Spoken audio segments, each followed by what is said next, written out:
राज्य में षड्गुणों की व्यवस्था, षड्गुण तथा उनके उद्देश्य। राजा अपने प्रकृति मंडल में स्थित हुआ षड्गुण नीति द्वारा क्षीणता से स्थिरता तथा स्थिरता से वृद्धि की अवस्था में जाने की चेष्टा करे। संधि, विग्रह, आसन, यान, संश्रय और द्वैधी भाव षड्गुण नीति के 6 अंग हैं। आचार्य वातव्याधि का कथन है कि वास्तव में गुण दो ही हैं, संधि और विग्रह। इन दोनों में ही शेष गुणों का अंतर्भाव हो जाता है। परंतु अन्य आचार्य इस कथन से सहमत नहीं, क्योंकि प्रत्येक गुण का भिन्न भिन्न अवस्थाओं में अपना पृथक महत्व रहता है। अतः 6 ही गुण मानने उचित हैं। कुछ पुट अथवा शर्तों के आधार पर जो दो राजाओं का परस्पर मेल हो जाता है उसे संधि कहते हैं। परस्पर एक दूसरे के अपकार में लग जाना विग्रह कहलाता है। किसी समय की प्रतीक्षा में चुपचाप बैठे रहना आसन है। चढ़ाई करने के लिए प्रस्थान का नाम यान है। शत्रु या अन्य बलवान राजा को अपने आप को सौंप देना संशय होता है। एक से संधि और दूसरे से विग्रह का उपयोग करना द्वैधी भाव है। यदि राजा अपने को शत्रु से दुर्बल समझे तो उसे संधि कर लेनी चाहिए। यदि वह अपने को शत्रु से बलवान माने तो विग्रह युद्ध छेड़ देना चाहिए। यदि वह समझे न तो मुझे शत्रु मार सकता है और न ही मैं शत्रु पर आक्रमण कर सकता हूं, तो समय की प्रतीक्षा करता हुआ आसन चुपचाप बैठे रहने की नीति का प्रयोग करे। यदि वह अपने भीतर शक्ति क्षमता देखे तो शत्रु पर चढ़ाई के लिए प्रस्थान करे। यदि राजा अपने को शक्ति, देश तथा काल की हीन देखे तो अपने को शत्रु या अन्य किसी बलवान राजा के अर्पण कर दे। यदि वह देखे कि मैं एक के साथ संधि और दूसरे के साथ विग्रह करके अपने कार्य सिद्ध कर सकता हूं, तो द्वैधी भाव नीति का अवलंबन करके अपनी वृद्धि करे। षड्गुण नीति का उद्देश्य क्षीणता से स्थिरता और स्थिरता से वृद्धि की अवस्था को प्राप्त करना है। बुद्धिमान राजा समय के अनुसार आचरण करता हुआ अपने राज्य के लिए जैसा हितकर हो वैसा षड्गुण्य का प्रयोग करता है। ऐसा राजा अपनी बुद्धि रूपी सांकल से बंधे हुए राजाओं द्वारा अपने अभीष्ट की सिद्धि करता रहता है। संधि का निरूपण तथा उसके प्रकार। यदि कोई निर्बल राजा किसी बलवान चक्रवर्ती राजा से घिर जाए तो तुरंत कोष, दंड, सेना, भूमि और अपने आप को यथावश्यक समर्पित करके संधि कर ले। जब राजा अपनी हीनता को अनुभव करता हुआ बलवान से संधि कर लेता है उसे हीन संधि कहते हैं। यह 4 प्रकार की है। प्रथम, आत्ममिश, जिसमें राजा कुछ नियत सेना और धन लेकर स्वयं शत्रु राजा की सेवा में उपस्थित होता है और आत्मसमर्पण कर देता है। राजा अपने स्थान पर राजकुमार को भी भेज सकता है। द्वितीय, दंडोपनत, जिसमें राजा अपनी सारी सेना का समर्पण कर देता है। तृतीय, कोशोपनत, जिसमें राजा या तो समस्त कोष एक ही बार में शत्रु को अर्पित कर देता है अथवा किश्तों में देता है। परस्पर विश्वास के आधार पर भी कोष व धन का देना लेना निश्चित किया जा सकता है। चतुर्थ, देशोपनत, जो अपने देश के किसी भाग को शत्रु के अर्पण कर देने से की जा सकती है। राजा अपनी राजधानी को इस संधि में शत्रु को कभी अर्पित नहीं करता। आचार्य चाणक्य का कथन है कि संधि करने से पूर्व दोनों शत्रु राजाओं को संधि के लाभों पर पूर्णतया विचार कर लेना चाहिए। यदि इसके परिणाम स्थायी अथवा अस्थायी रूप से भी अच्छे हों तो संधि कर लेनी चाहिए। कोई भी राजाहीन संधि स्वीकार कर ले यदि वह जान ले कि इस अस्थायी हीनता को मैं थोड़े समय के बाद पूर्ण कर लूंगा। यदि प्रतिद्वंद्वी राजा समान बलशाली हो तब भी संधि कर लेना उचित है, क्योंकि युद्ध में यह कभी ज्ञात नहीं होता कि विजय किसकी होगी। इस अवस्था में यही बुद्धिमत्ता का मार्ग है कि दोनों राजा अस्त्र रख दें और किसी सम्मानपूर्ण स्थायी व अस्थायी संधि को परस्पर कर लें और इस तरह अपने को, अपने राज्य को, अपनी कीर्ति तथा मित्रों को युद्ध की संदिग्ध अवस्था में न डालें, अन्यथा दोनों का ही सर्वनाश हो जाना निश्चित है। संधि करते समय दोनों राजाओं का सत्य शपथ हो, कसम द्वारा उस संधि को दृढ़ करना आवश्यक है। अग्नि, जल अथवा हल को हाथ में उठाकर संधि न तोड़ने की प्रतिज्ञा की जानी चाहिए और यह घोषणा करनी चाहिए, अब से हम दोनों परस्पर मिल गए। संहितो स्वन। इस घोषणा के अनंतर ही एक दूसरे से पृथक होना चाहिए। यदि संधि की पालन के लिए किसी जामिन, प्रतिग्रह को रखना निश्चित हो, तो राजा कभी अपने इकलौते पुत्र को जामिन न रखे। कुपुत्र को जामिन रखने में कोई हानि नहीं। उपर्युक्त हीन संधि के अतिरिक्त आचार्य चाणक्य 5 अन्य संधियों का भी उल्लेख करते हैं। संधियों का उद्देश्य दो राजाओं में परस्पर मित्रता के संबंध स्थापित करना है। इन संधियों से संबद्ध राजा युद्ध की अवस्था में एक दूसरे की सहायता करते हैं। पणबंध संधि, जिसमें दोनों राजा कभी परस्पर युद्ध न करने की घोषणा करते हैं और सदा शांतिपूर्वक रहने की प्रतिज्ञा करते हैं। मित्र संधि, जिसके द्वारा दोनों राजा परस्पर मित्रता की घोषणा करते हैं। इस संधि में एक दूसरे की आपत्ति में सहायता करना आवश्यक है। भूमि संधि, जिसमें विजय के बाद दो राजा विजित शत्रु की भूमि को परस्पर बांट लेते हैं। स्थल तथा नदी भूमि में नदी भूमि का प्राप्त होना उत्तम है, क्योंकि इससे पीने योग्य जल और निर्वाह योग्य अन्न आदि सुलभ होता है। नदी दुर्ग तथा पर्वत दुर्ग में पर्वत दुर्ग का प्राप्त होना उत्तम है, क्योंकि वह दुर्ग बड़ा सुदृढ़ होता है। उसको घेरा नहीं जा सकता और न उस पर चढ़ा जा सकता है। नीतिमान राजा सोच समझकर ही भूमि का चुनाव करता है। कर्म संधि, जिसमें दो राजा मिलकर दुर्ग, सेतुबंध, तालाब, जल तथा स्थल मार्ग की रचना कराते हैं। इनमें जो दुर्गम स्थान में थोड़े व्यय से दुर्ग बनवा लेता है, वह अपना कार्य अधिक सिद्ध कर लेता है। सेतुबंधों, तालाबों में भी जो स्वयं जल स्रोत वाले, न कि वर्षा जल से भरने वाले सेतुबंधों का निर्माण करा लेता है, वह अधिक लाभ में रहता है। जल तथा स्थल मार्ग में स्थल मार्ग बनवाने वाला अधिक लाभ में रहता है, क्योंकि जल मार्ग सर्दियों में रुक जाता है। अनवसित संधि, जिसमें दो राजा मिलकर शून्य स्थानों, निर्जन वनों को बसाने का परस्पर निर्णय करते हैं। इनमें जो जलप्राय भूमि को बसा लेता है, वह लाभ में रहता है, क्योंकि उस भूमि में सर्वदा निश्चित रूप से धान्य की उत्पत्ति होती रहती है। सूखी भूमि से तो वर्षा होने पर ही फसल पैदा होती है। खान तथा धान्य उत्पन्न करने वाली भूमि में धान्य की भूमि अधिक उपादेय है, क्योंकि वह कोष तथा भंडार दोनों को भर देती है। इस प्रकार नीतिमान राजा कृषि योग्य, जलप्राय, गुणवती भूमि का निर्वाचन करता हुआ अपने साथी राजा से संधि में अधिक लाभ का संग्रह करता है। विग्रह व युद्ध का समय। जब राजा देखे कि शत्रु विपत्ति में उलझ रहा है, उसकी प्रजाएं सेना द्वारा पीड़ित हैं और राजा से विरक्त हो रही हैं, वे क्षीण हो चुकी हैं, निरुत्साह हैं, आपस में लड़ झगड़ रही हैं और अब उन्हें लोभ द्वारा बस में किया जा सकता है। और जब वह देखे कि अग्नि, जल, व्याधि, महामारी आदि दैवी आपत्तियों द्वारा शत्रु के वीर पुरुष, वाहन आदि नष्ट हो चुके हैं और वह अपनी रक्षा करने में असमर्थ है, उसी समय राजा शत्रु से विग्रह करने के लिए निकल पड़े।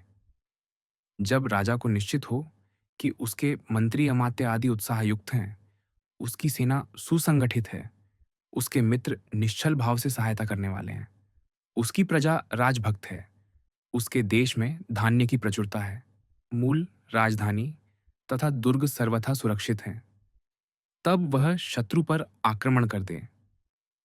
जब वह देखे कि शत्रु के मंत्री, अमात्य आदि अपने राजा के व्यवहार से असंतुष्ट हैं, वे सब तरह से क्षीण और लालची हैं तथा अपने देश के चोर और वन के भील आदि लोगों के दबाव में हैं, यदि उनमें तोड़फोड़ की गई तो हमारी ओर हो जाएंगे। जब वह देखे कि शत्रु की खेती और वाणिज्य नष्ट हो चुके हैं। दुर्भिक्ष प्रजा को सता रहा है। सेना में अन्न न मिलने पर असंतोष बढ़ रहा है। वह उचित समय है जबकि राजा शत्रु पर हमला कर दे। आचार्य कौटिल्य का कथन है कि यदि शत्रु किसी व्यसन व आपत्ति में फंसा न भी हो, उसे व्यसन में फंसा देना चाहिए और उसे निर्बल बनाकर चढ़ाई कर देनी चाहिए। यदि शत्रु मंत्री आदि सारे साधनों से सुसंपन्न हो और उसमें कोई छिद्र न दिखाई देता हो, तो चढ़ाई नहीं करनी चाहिए। जब विजय रूपी फल अकेले ही युद्ध करने से प्राप्त हो सकता हो, तो बिना अन्य मित्र राजा को साथ लिए आक्रमण कर देना चाहिए। परंतु जब वह देखे कि मैं अकेला चढ़ाई नहीं कर सकता और चढ़ाई करनी है, तब समान हीन व अधिक बल वाले मित्र के साथ मिलकर चढ़ाई कर दे। जब मिलकर किसी मित्र के साथ चढ़ाई की जाए, तो विजय के उपरांत प्राप्त लूट-मार का परस्पर बाँटने योग्य अंश निश्चित कर लिया जाए।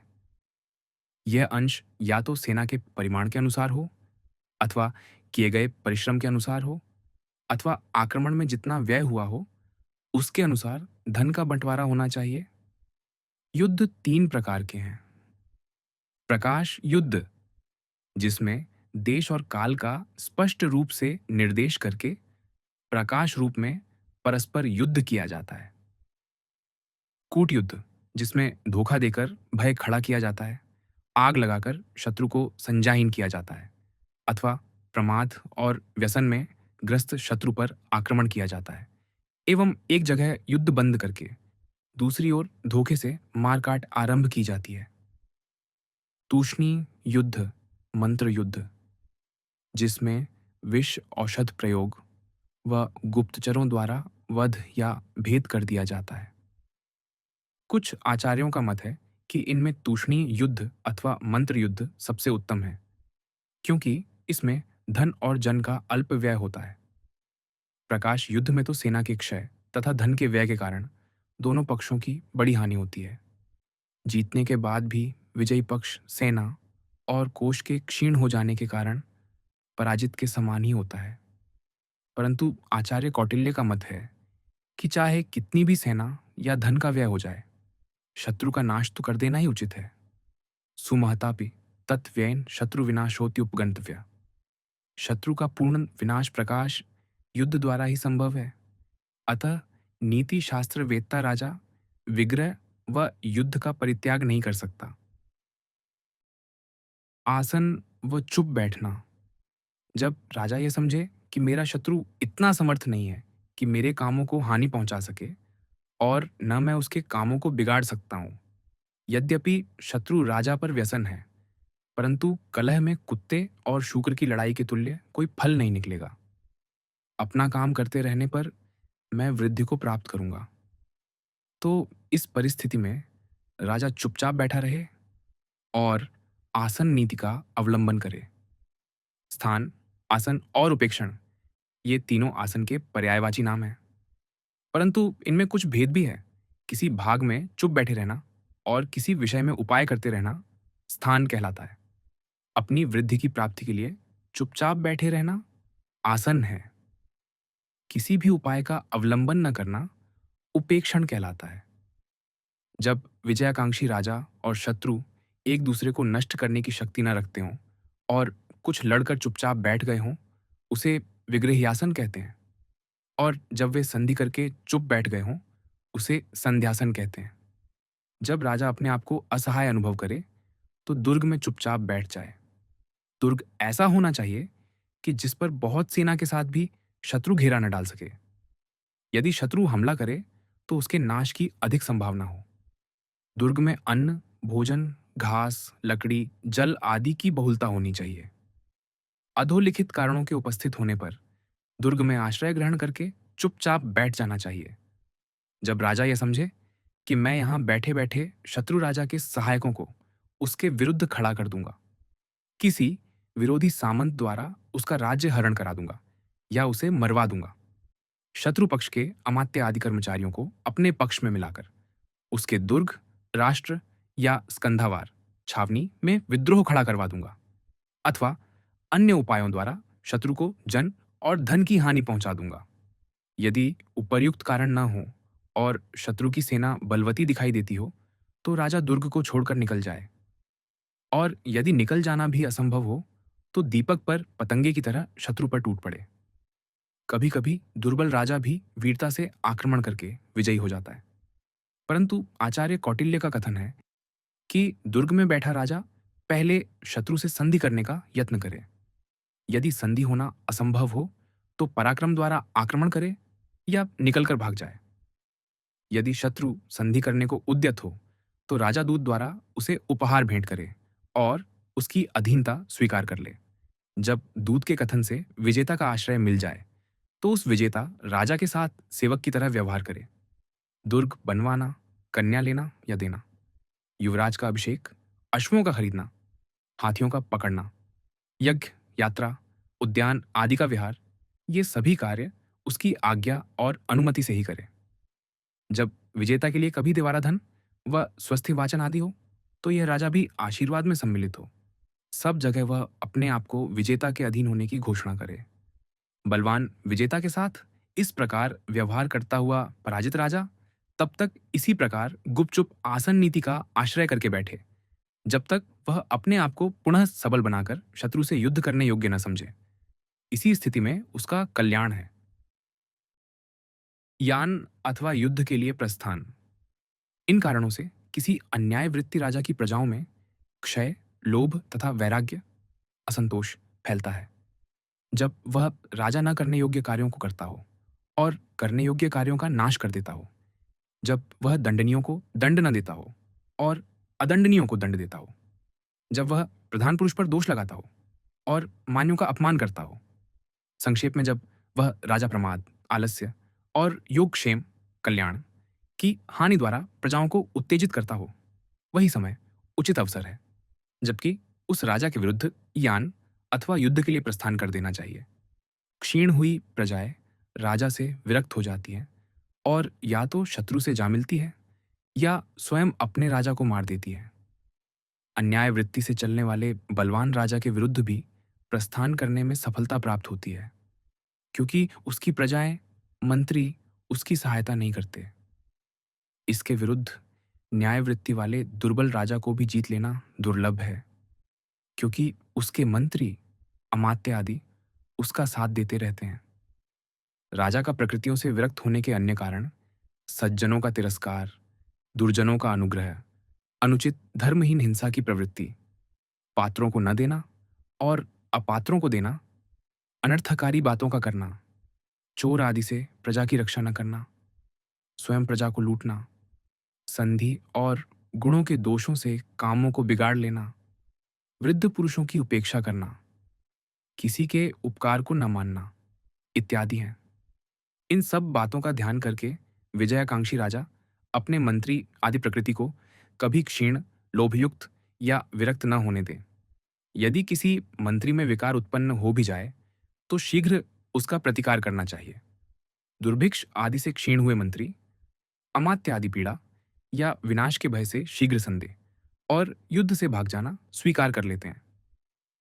लोभी अमात्य लोभ के कारण अपने स्वामी से संतुष्ट नहीं रहते और वे सदा दूसरे राजा से मिल जाना चाहते हैं।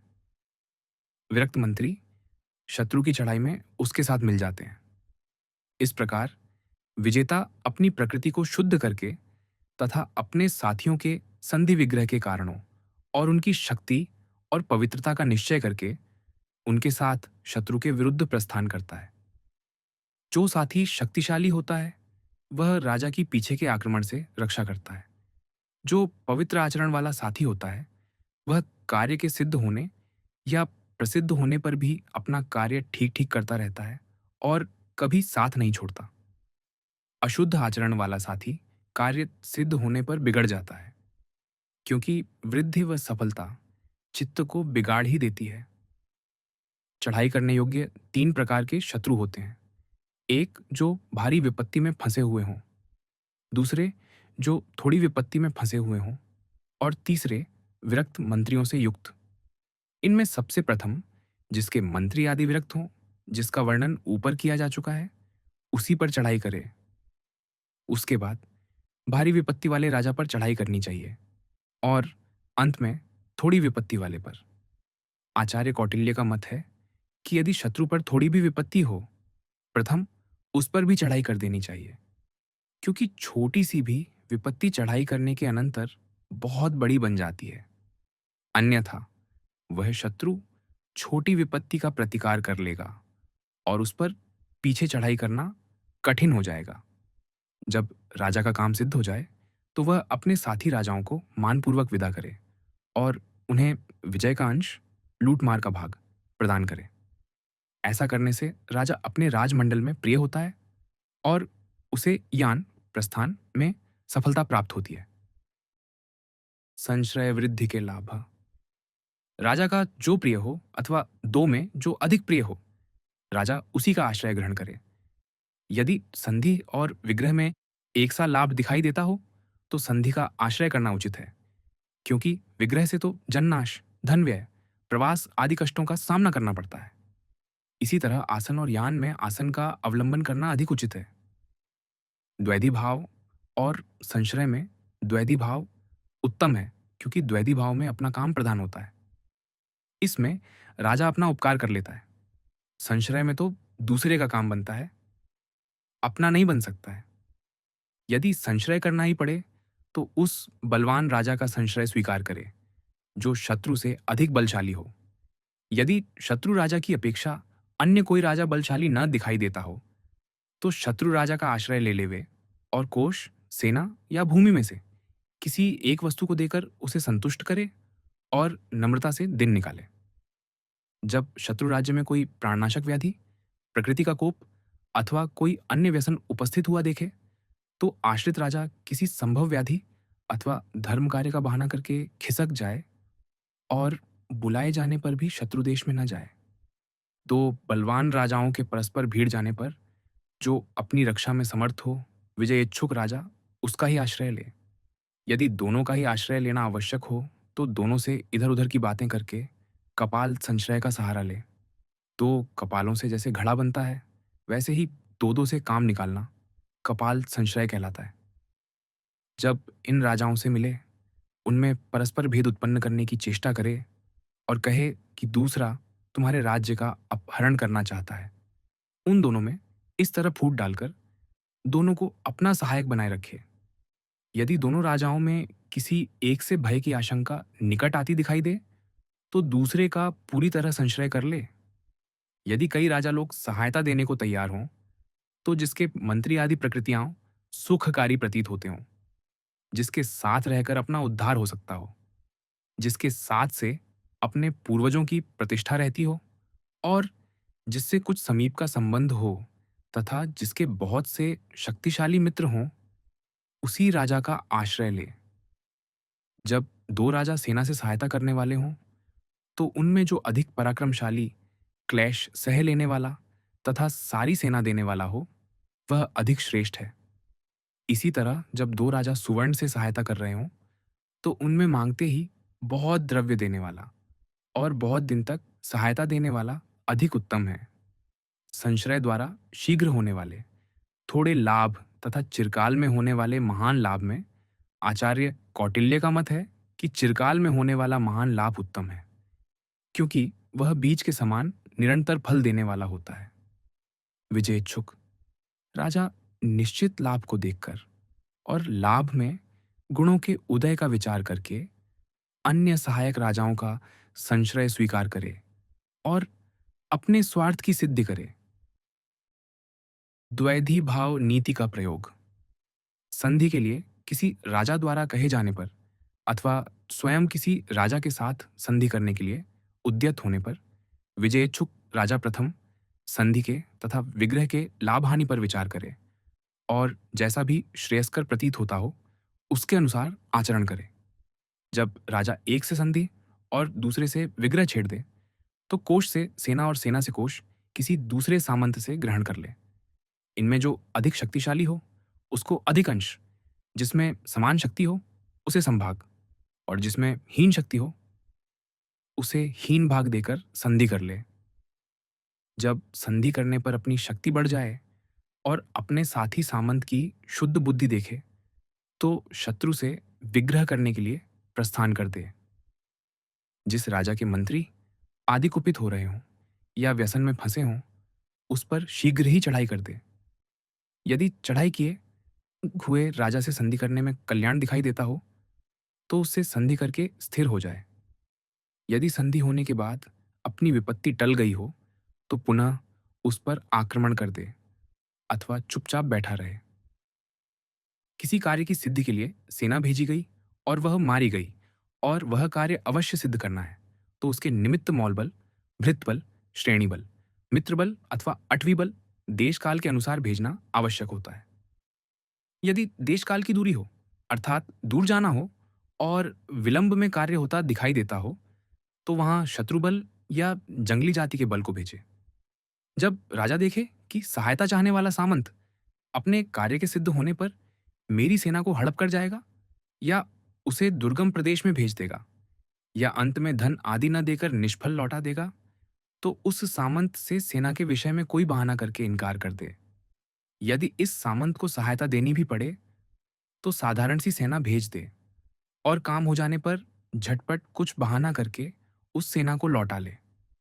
शत्रु और मित्र में किसी एक पर अनुग्रह करना हो तो मित्र पर ही अनुग्रह करना उचित है, क्योंकि इसी से अपने कार्य की सिद्धि होती है। यदि शत्रु पर उपकार किया जाएगा, तो उसमें व्यर्थ जननाश, धन व्यय, प्रवास कष्ट और शत्रु का उपकार होगा। जब शत्रु का स्वार्थ सिद्ध हो जाएगा, तो वह फिर बिगड़ उठेगा।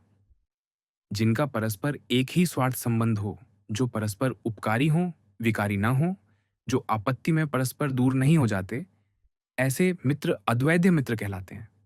ऐसे मित्रों की परस्पर संधि सुहृद तथा फलदायिनी होती है। ऐसी संधि करके विजयेच्छुक राजा दूसरे हीन शक्ति राजा से विग्रह कर दे। यदि शत्रु से संधि तथा विग्रह करने में समान लाभ हो, तो संधि करनी ही उचित है। यदि लाभ कम और हानि अधिक हो, तो विग्रह करना आवश्यक है। इस तरह सम, हीन तथा अधिक बल वाले शत्रु के साथ द्वैधी भाव नीति से व्यवहार करना चाहिए।